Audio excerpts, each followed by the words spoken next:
Good evening प्यारे बच्चों। Aarav education में आपका फिर से स्वागत है। इस वीडियो में हम करने वाले हैं बच्चों method of preparation of halo alkane. तो इससे पहले एक छोटा सा टॉपिक रह गया बच्चों हमारा, वो है nature of C X bond. भी कार्बन और हेलोजन के जो बॉन्ड है उसका नेचर क्या रहेगा, वो पोलर रहेगा या नॉन पोलर रहेगा। तो ये देखो बच्चों, since the halogen is more electronegative, आपको पता है हेलोजन की इलेक्ट्रोनेगेटिविटी ज़्यादा होती है और कार्बन की इलेक्ट्रोनेगेटिविटी क्या होती है बच्चों, कम होती है। So carbon halogen bond is polarized, क्योंकि इलेक्ट्रोनेगेटिविटी का डिफरेंस आ गया।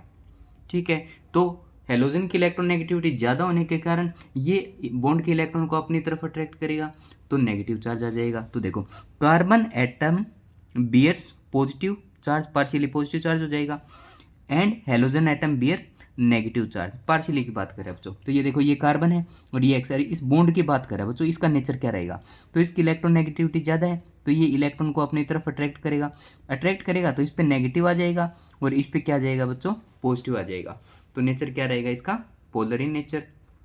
अब कुछ एक पॉइंट है बच्चों जो ये आपको हमेशा याद रखने हैं। तो सबसे पहले बात करते हैं बच्चों बॉन्ड लेंथ।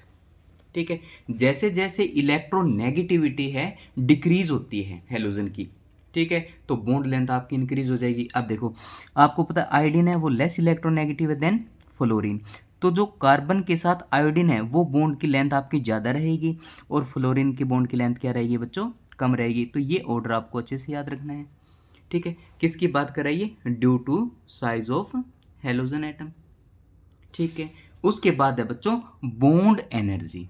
अब जितना छोटा बॉन्ड होगा बच्चों, उसको तोड़ने के लिए एनर्जी उतनी ही ज़्यादा होगी। तो आपको पता है, अभी ऊपर देखा हमने सी एफ की बॉन्ड लेंथ क्या है, सबसे कम है, तो इसको तोड़ने के लिए एनर्जी भी सबसे ज़्यादा ही लगेगी। ठीक है, तो एनर्जी का हम ऑर्डर बात करें तो सी एफ की एनर्जी सबसे ज़्यादा होगी, फिर सी एल की कम, फिर सी बी आर की और कम, और सी आई की बहुत ही कम होगी बच्चों।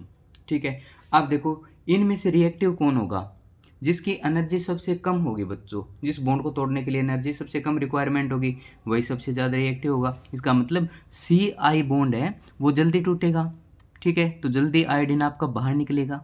ठीक है, इसका मतलब सी आई बॉन्ड है वो वीक बॉन्ड आसानी से टूटेगा, और सी आई है वो ज़्यादा रिएक्टिव होगा as compare to C F. उसके बाद बात करते हैं बच्चों डायपोल मोमेंट।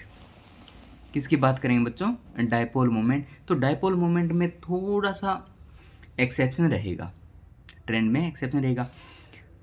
आपका सी एल का डायपोल मोमेंट बच्चों ज़्यादा होगा, बस इतनी बात आपको याद रखनी है। बाकी ऑर्डर आपका डिक्रीज होता रहेगा, फिर सी एफ, फिर सी बी आर, और फिर सबसे कम किसका रहेगा, सी आई का रहेगा डायपोल मोमेंट। सिर्फ इसमें इतनी बात आपको याद रखनी है कि कार्बन और क्लोरीन का डायपोल मोमेंट सबसे ज़्यादा होगा और सबसे कम होगा कार्बन और आयोडीन का। ठीक है, उसके बाद आता है बच्चों हमारा इंपॉर्टेंट टॉपिक है method of preparation of hello alkane बनाएंगे बच्चों। तो ये देखो, सबसे पहले फर्स्ट मेथड हमारा फ्रॉम एल्कोहल, एल्कोहल से बनाना है बच्चों। ठीक है, तो एल्कोहल से बनाना, बेस्ट प्रिपेयर्ड फ्रॉम एल्कोहल, हम हेलो एल्केन को सबसे बेस्ट बना सकते हैं एल्कोहल से बच्चों। ठीक है, और यहाँ से हमें pure alkyl halide is obtain, pure alkyl halide बनेगा इसमें से। ठीक है, एक वर्ड होता है बच्चों सीतु। ठीक है, सीतु का मतलब होता है प्रोड्यूस इन रिएक्शन मिक्सचर, जो रिएक्शन चल रही है अपनी उसी के मिक्सचर के अंदर अगर कोई प्रोड्यूस हो रहा है उसी को हम क्या बोलते हैं, सीतु बोलते हैं बच्चों। ठीक है, इसमें क्या होगा, hydroxyl group of alcohol is replaced by halogen, replacement reaction है, सब्स्टिट्यूशन बोल दो बच्चों। ठीक है, भी ओ एच को हटा के आपको हेलोजन लगाना है, बात खत्म। ठीक है, अब इसकी काफ़ी रिएक्शंस है बच्चों, हम हर एक रिएक्शन को डिस्कस करेंगे। ठीक है, ये नहीं भी दो रिएक्शन को डिस्कस किया, नहीं, जितनी भी एनसीईआरटी में रिएक्शन है सभी की सभी हम डिस्कस करेंगे। तो सबसे पहले देखो बच्चों, फर्स्ट रिएक्शन देखो,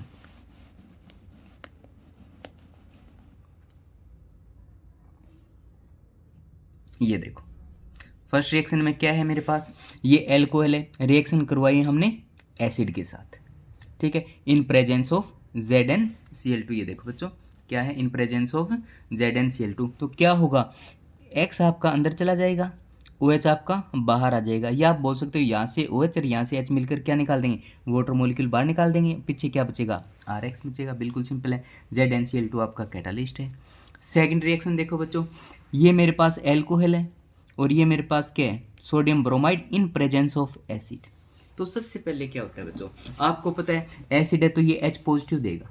जब ये H पॉजिटिव देगा तो OH इसको अपने इलेक्ट्रॉन देगा, तो किस में कन्वर्ट हो जाएगा, ये RO पॉजिटिव और 2 हाइड्रोजन हो जाएंगे, पॉजिटिव आ गया क्योंकि इसने इलेक्ट्रॉन दिया था। ठीक है, अब ये पॉजिटिव चार्ज कैसे खत्म होगा बच्चों, ठीक है, तो ये देखो सेकंड हमने ले रखा है NaBr, तो आपको पता है इस पे आपका पॉजिटिव है, इस पे क्या आपका नेगेटिव है, तो ब्रोमीन अपने इलेक्ट्रॉन लेकर R ग्रुप के पास जाती है। अब R कहता है जी आप अपने इलेक्ट्रॉन लेके आगे चले जाओ, तो यहाँ से क्या हो जाएगा बच्चों, वाटर मॉलिक्यूल बाहर निकल जाएगा और R का Br के साथ बॉन्ड बन जाएगा। और यहाँ से देखो Na पॉजिटिव बचा, यहाँ से H पॉजिटिव आपका बाहर निकल गया बच्चों, क्या निकला था देखो सन से H पॉजिटिव, पीछे क्या बचा HSO4 नेगेटिव। अब ये पॉजिटिव और ये नेगेटिव कंबाइन होकर क्या बना देंगे बच्चों, NaHSO4। तो यही हमारी कंप्लीट रिएक्शन थी।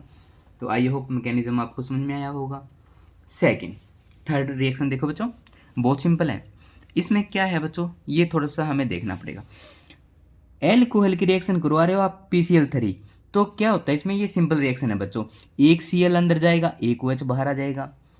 सेकेंड मोलिक्यूल और एल्कोहल का एक OH अंदर जाएगा, एक Cl फिर बाहर आ जाएगा। ठीक है, ऐसे करना है। तो इसमें क्या होता है बच्चों, 3 HCl है वो अंदर आ जाते हैं, 3 OH आपके बाहर जाते हैं, तो क्या बनेगा H3PO3। ठीक है, और याद रखना बच्चों इस रिएक्शन में आपका हेलोजन या तो क्लोरीन हो सकता है और या ब्रोमीन, आयोडीन और फ्लोरीन कभी नहीं होंगे। इतनी बात आपको याद रखनी है। ठीक है, सिंपल है। अब बात करें बच्चों, अगर हमने PCl की जगह PCl5 ले लिया तो क्या होगा, तो रिएक्शन है ऐसा नहीं है भी 5 Cl अंदर चले जाएंगे 5 OH बाहर आ जाएंगे, ऐसा नहीं होगा। अब रिएक्शन है कुछ अलग तरीके से होगी। कैसे, ये देखो ये मेरे पास ROH है, PCl5 के साथ रिएक्शन करेगा, RCl बनाएगा, POCl3 और HCl। अब देखो ये रिएक्शन होगी क्या, ये 3 प्रोडक्ट कैसे बने, इसके लिए हमें मैकेनिज्म डिस्कस करना पड़ेगा बच्चों। क्या डिस्कस करेंगे हम, मैकेनिज्म। तो ये देखो ये मेरे पास क्या है, एल्कोहल है, इसके पास लोन पेयर है, इसके लोन पेयर फास्फोरस पे अटैक करता है, तो फास्फोरस मैक्सिमम 5 बॉन्ड बनाता है बच्चों, तो ये आएगा तो छठा बॉन्ड हो जाएगा, तो ये क्लोरीन को बाहर निकाल देता है बच्चों, यहाँ से कहता है जी क्लोरीन आप बाहर जाओ, तो ये Cl नेगेटिव के रूप में बाहर निकलेगा। अब ये नेगेटिव है ना, इस कार्बन पे अटैक करता है, R ग्रुप पे अटैक करता है, तो इसके बॉन्ड ज़्यादा हो जाएंगे, तो ये कहता है जी ऑक्सीजन आप अपने इलेक्ट्रॉन लेके आगे चले जाओ, तो R और Cl बन गया यहाँ से।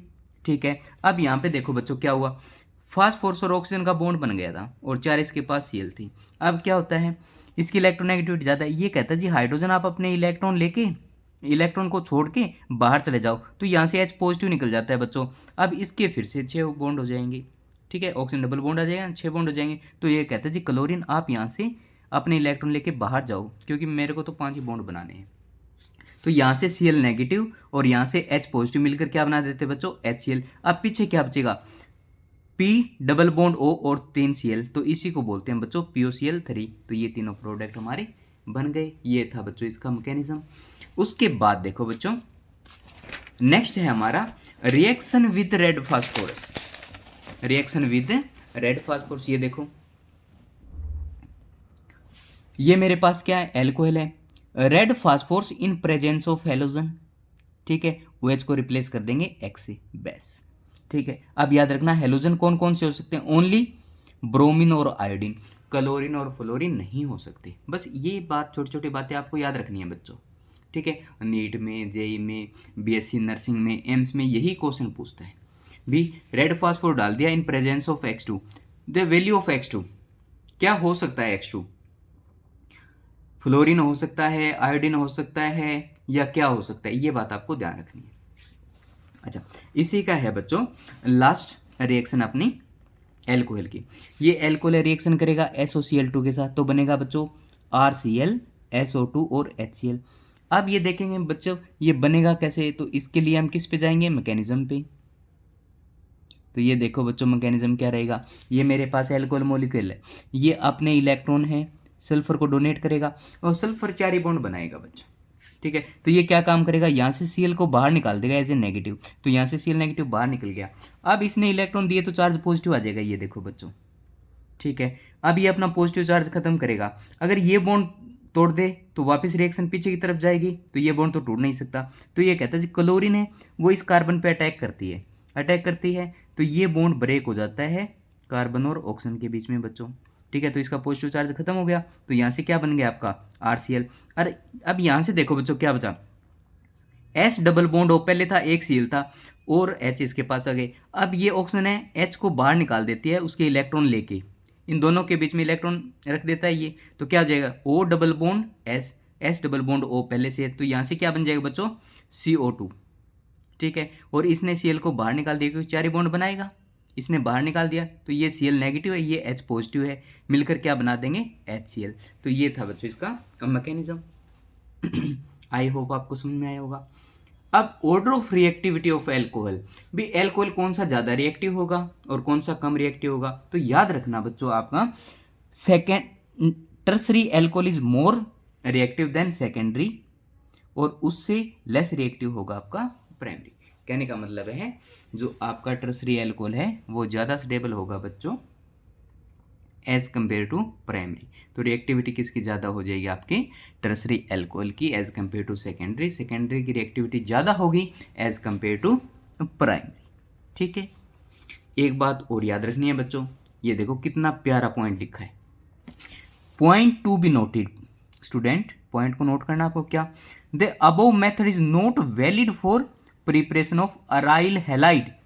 सिर्फ हम इससे क्या बनाएंगे अल्काइल हैलाइड या हेलो एल्केन ही बनाएंगे, अराइल हैलाइड या हेलो एरीन नहीं बना सकते, इतनी बात आपको याद रखनी है बच्चों। उसके बाद है एक मेथड और कर लेते हैं बच्चों इसी वीडियो के अंदर, फ्रॉम हाइड्रोकार्बन। तो ये देखो बच्चों बहुत ही सिंपल है, क्या है, फर्स्ट है फ्री रेडिकल हेलोजिनेशन। ठीक है, तो बिल्कुल है, आपने हाइड्रोकार्बन लिया बच्चों, ठीक है, Cl2 ऐड किया इन प्रेजेंस ऑफ H-म्यू, लाइट और हीट है तो फ्री रेडिकल से होगा बच्चों। भी क्लोरीन है, ये ऐसे है, ये क्लोरीन है, ये अपना बॉन्ड तोड़ देंगे, एक इलेक्ट्रॉन ये ले जाएगा और एक इलेक्ट्रॉन ये ले जाएगा, तो ये मिलकर क्या बना देंगे Cl रेडिकल प्लस में Cl रेडिकल, ये फ्री रेडिकल हो गए। अब ये यहाँ पे कंबाइन होंगे तो आपके पास दो प्रोडक्ट बनेंगे, हो सकता है क्लोरीन यहाँ कंबाइन हो जाए तो प्रोडक्ट ये बनेगा CH3 CH2 CH2 CH2 और Cl, और एक H और एक Cl मिलकर HCl बाहर निकाल देंगे। हो सकता है ये यहाँ पे अटैच हो जाए तो आपका प्रोडक्ट क्या बनेगा, देखो CH3 CH2 CH और CH3 और Cl, सेकंड हो गया। ठीक है, अब कहते हैं जी ये आइसोमर है, फॉर्मूला सेम है दोनों का बट दोनों की स्ट्रक्चर क्या है अलग है, तो आइसोमर है, तो कहते हैं जी इनको सेपरेट करना वो डिफिकल्ट है बच्चों, इनको सेपरेट करना क्या है मुश्किल है, इतनी बात याद रखनी है। अब देखो एक क्वेश्चन है बच्चों, ठीक है, possible structure isomer of CH3 CH CH2 CH2 और Cl, इसके कितने पॉसिबल आइसोमर बनेंगे, तो सभी बच्चे इस क्वेश्चन को अच्छे से करना, ठीक है, और कमेंट करके बताना ये क्वेश्चन आपको समझ में आया या नहीं। तो टोटल बच्चों इसके 4 आइसोमेरिज्म बनेंगे जो आपको स्क्रीन पे दिखाई दे रहे हैं। ठीक है, खुद ट्राई जरूर करना बच्चों, ठीक है। उसके बाद बात करते हैं बच्चों इसी में हमारा सेकंड इलेक्ट्रोफिलिक सब्स्टिट्यूशन, क्या है बच्चों हमारा इलेक्ट्रोफिलिक सब्स्टिट्यूशन। एक इलेक्ट्रोफाइल अंदर आएगा, दूसरा इलेक्ट्रोफाइल आपका बाहर जाएगा। इलेक्ट्रोफाइल क्या होगा, जिसको इलेक्ट्रॉन चाहिए, इलेक्ट्रॉन लविंग स्पीसीज, यानी कि जितने भी पॉजिटिव चार्ज वाले होंगे वो आपके इलेक्ट्रोफाइल होंगे। तो इसमें ये बहुत ही इंपॉर्टेंट रिएक्शन है बच्चों, ठीक है। ये देखो अराइल क्लोराइड, ठीक है, and bromide can be easily synthesize, chloride और ब्रोमाइड इस मेथड से हम बनाएंगे बच्चों, ठीक है। तो रिएक्शन देखो काफ़ी इंपॉर्टेंट है, ये काफ़ी बार पूछी गई है बच्चों, ठीक है। क्या है मेरे पास, ये टोल्यून है मेरे पास, ठीक है, मैंने यहाँ पे क्या ऐड कर दिया बच्चों, हेलोजन ऐड कर दिया। इन प्रेजेंस ऑफ कैटलिस्ट, वो आपका आयरन भी हो सकता है या FeCl3 भी हो सकता है, और कंडीशन रहेगी बच्चों डार्क में, रिएक्शन किस में होगी डार्क में। तो आपके दो प्रोडक्ट बनेंगे, एक तो ऑर्थो प्रोडक्ट बनेगा बच्चों, ऑर्थो हेलोटोलिन बनेगा, और एक बनेगा आपका पैरा हेलोटोलिन, ऑर्थो और पैरा बनेगा। ठीक है, आप कहते जी ऑर्थो और पैराटोलिन इन दो प्रोडक्ट को हम आसानी से अलग अलग कर सकते हैं। These product can be easily separate, आसानी से अलग कर सकते हैं। क्यों? क्योंकि इनके मेल्टिंग पॉइंट में बहुत ज़्यादा डिफरेंस है बच्चों। ठीक है, क्या है देखो, because of large difference in their melting point, melting point में काफ़ी डिफरेंस होने के कारण इनको हम आसानी से एक दूसरे से अलग कर सकते हैं। तो ये हमारा ये बेस्ट मेथड है। ठीक है, आई होप बच्चों ये वीडियो आपको पसंद आई हो। तो ऐसे ही छोटे छोटे वीडियो देखने के लिए चैनल को ज़रूर सब्सक्राइब करें। अब नेक्स्ट वीडियो में काफ़ी इंपॉर्टेंट रिएक्शन है बच्चों, वो डिस्कस करने वाले हैं, और जिसका नाम है सैंडमेयर रिएक्शन। ठीक है, हेलो एल्केन की रिएक्शन है वो। ठीक है, halo alkane and hello Erin unit की ही है। तो थैंक यू सो मच प्यारे बच्चों।